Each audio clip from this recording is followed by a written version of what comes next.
रामपुर नामक एक गांव में हरिया नाम का एक गरीब किसान अपनी पत्नी रूपमती के साथ रहता था। हरिया अपने गांव का सबसे गरीब व्यक्ति था। हरिया रोज किसी ना किसी के यहाँ मजदूरी करके थोड़े बहुत पैसे कमा पाता था। मजदूरी करके जितने रुपयों की आमदनी होती, उसी से ही दोनों का जीवन किसी तरह कट जाता था। हरिया के पास रहने के लिए एक अच्छा घर भी नहीं था, इसलिए कभी कभी हरिया खुद ही घर की मरम्मत किया करता था और खाने के लिए 2 वक्त की रोटी भी बहुत मुश्किल से जुटा पाता था। गरीबी होने के कारण सारे गांव वाले उन दोनों की इज्जत नहीं करते थे। जिस नदी से सभी गांव वाले पानी लेते थे, अगर उस नदी में पानी लेने हरिया या हरिया की पत्नी रूपमती जाते तो सभी गांव वाले उन्हें भगा देते थे। अरे कलमुही, तू फिर आ गई पानी लेने। गलती से भी अपने मटके में पानी भरने की कोशिश मत करना, वरना तू इस पूरे जल को अशुद्ध कर देगी। रुक, हमें पहले अपना मटका भरने दे और फिर हम यहाँ से जाने के बाद तुम अपना मटका भरना। रूपमती चुपचाप सारी बातें सुनती है और किसी को कुछ नहीं कहती। सारी औरतों के चले जाने के बाद रूपमती उदास मन से मटके में पानी भरती है और घर जाकर अपने पति हरिया से कहती है, ए जी, हमारी क्या गलती है जो गांव वाले हमारे साथ ऐसा बर्ताव करते हैं? क्या गरीब होना गुनाह है? हमने तो कभी किसी का बुरा नहीं किया। अरे रूपमती, तुम चिंता क्यों करती हो? मैं हूं ना। तुम देखना, एक दिन यही गांव वाले हमसे मिलने के लिए तरसेंगे। मैं मजदूरी करके भी इतने पैसे नहीं कमा पाता जितने बाकी गांव वाले कमा लेते हैं, लेकिन तुम देखना, एक ना एक दिन हमारा भी लोग सम्मान जरूर करेंगे। हरिया मेहनती होने के साथ साथ दिल का भी बहुत अच्छा इंसान था। वह कभी किसी के साथ बेईमानी नहीं करता था। यही उसकी सबसे बड़ी खूबी थी। बारिश का मौसम होने के कारण एक रात आंधी के साथ साथ बहुत जोरों की बारिश होने लगी। हरिया का घर कच्चा होने के कारण हरिया को बहुत डर लगने लगा कि तूफान के साथ घर की छत उड़ ना जाए। ए जी, देखिए ना, बाहर बहुत जोरों की तूफान के साथ बारिश हो रही है। मुझे लगता है हमारे घर की छत ज्यादा देर तक नहीं टिक पाएगी। अच्छा, ऐसी बात है तो हम सारा जरूरी सामान एक बोरी में भरकर हमारे भैया माधव के यहाँ चलते हैं।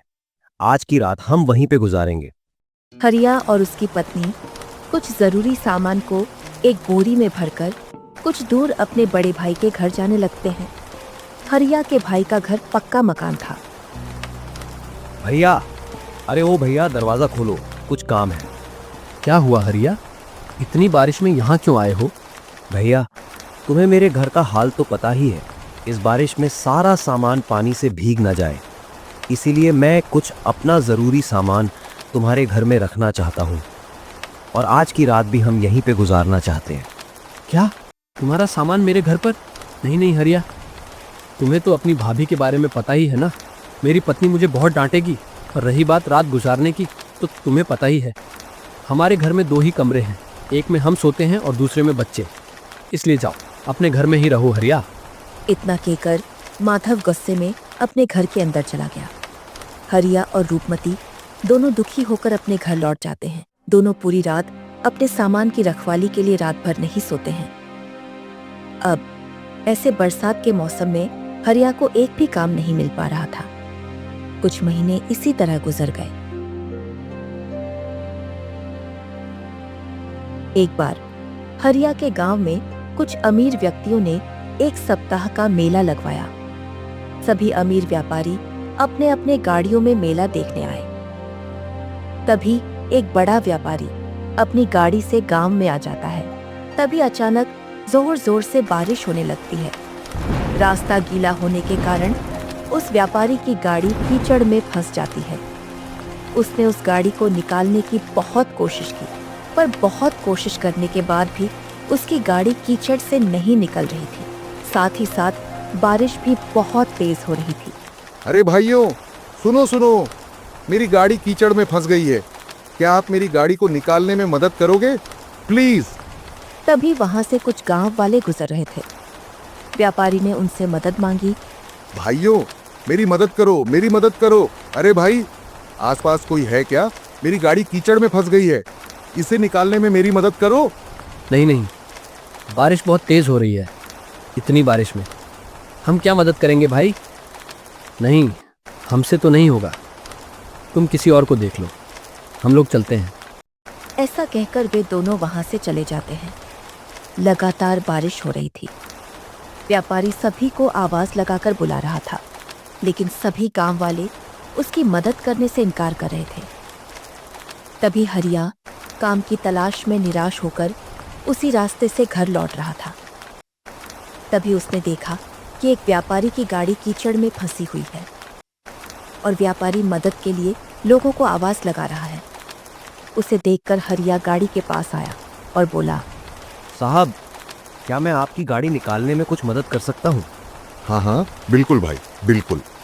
अच्छा ठीक है, मैं पीछे से धक्का देता हूँ, आप गाड़ी को निकालने की कोशिश करें। थोड़ी मशक्कत के बाद गाड़ी कीचड़ से बाहर निकल गई। गाड़ी थोड़ी आगे तक गई और रुक गई। गाड़ी से व्यापारी उतरकर हरिया के पास आकर बोलता है, बहुत बहुत शुक्रिया भाई। मेरा नाम धनी राम है, मैं शहर में व्यापार करता हूँ। जी, मेरा नाम हरिया है।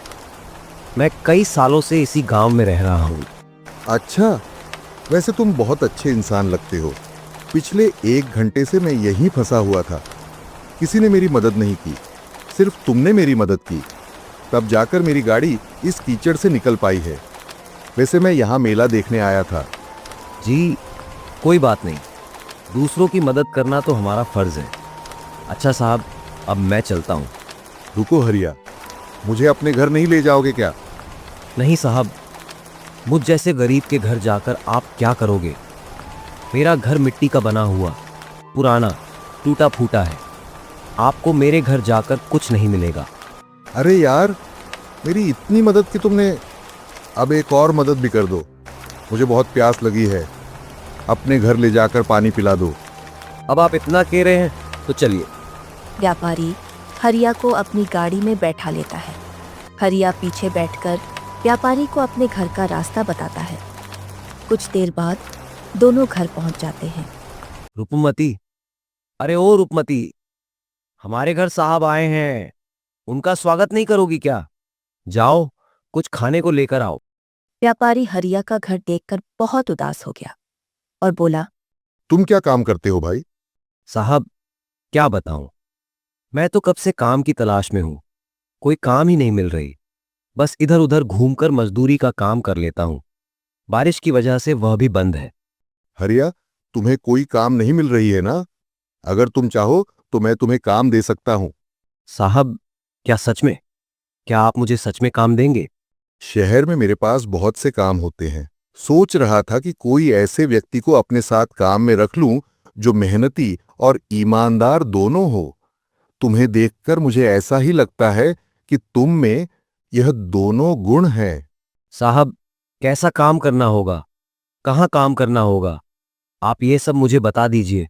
मैं आपके साथ काम करने के लिए तैयार हूं।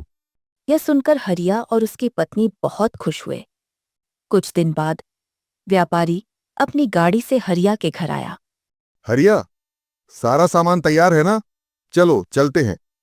हरिया और उसकी पत्नी रूपमती पूरा सामान लेकर व्यापारी की गाड़ी में बैठ गए। सभी गांव वालों का ध्यान उन्हीं पर था, यहां तक कि हरिया का भाई भी उन्हें देख रहा था। गाड़ी चल पड़ी। व्यापारी हरिया और उसकी पत्नी रूपमती को शहर लेकर आ गया। उसके बाद उन दोनों को रहने के लिए एक अच्छा सा घर दे दिया। हरिया सारे काम अच्छे से समझ गया था।